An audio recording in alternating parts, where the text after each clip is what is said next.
Imagine you're at a party, there are a couple of dozen guests. What are the chances that two of them will have the same birthday? The answer is better than even. If the party had 60 guests, then chances would be greater than 99%.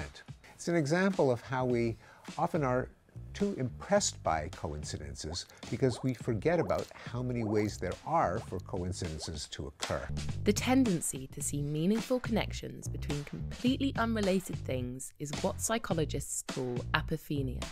It means we often see patterns in random information, and this can be deeply problematic. When we hallucinate things that aren't there, we can make foolish decisions. We can imagine that there are conspiracies because several bad things happen in a row.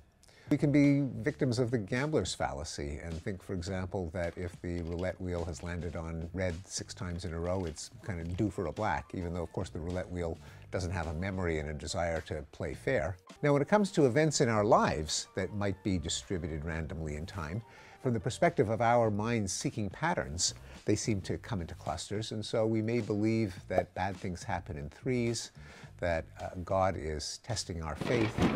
Another common illusion is prior probability, sometimes called the Texas sharpshooter fallacy, after the marksman who fires a bullet into the side of a barn and then draws a bullseye around the hole afterwards. There's the story about the stock market advisor who sends out several thousand newsletters, half of which predict that the market will go up and half predict that it'll go down. He then discards the names on the mailing list who happen to get the incorrect prediction. Well, you can see where this is going. After a year, there'll be a certain remainder who will think that this guy is a genius. It's a fallacy that we are all prone to. It's why we are often impressed by psychics and soothsayers whose predictions are amazingly accurate after they've occurred, and we tend to forget all of the false predictions. An awareness that we are all vulnerable to fallacies and illusions and biases doesn't mean we should just fatalistically throw up our hands and say humans are irrational and therefore we need some kind of benevolent despots to make decisions for us, that democracy was a big mistake.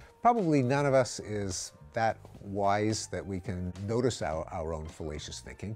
We're often very better at noticing the other guy's fallacious thinking. And we can harness that ability in communities that have free speech, open debate, an adversarial process, checks and balances, editing, fact-checking, so that one person's mistaken first impression, their illusory snap judgment, can be spotted by someone else, and the community as a whole implements the most reasoned decision.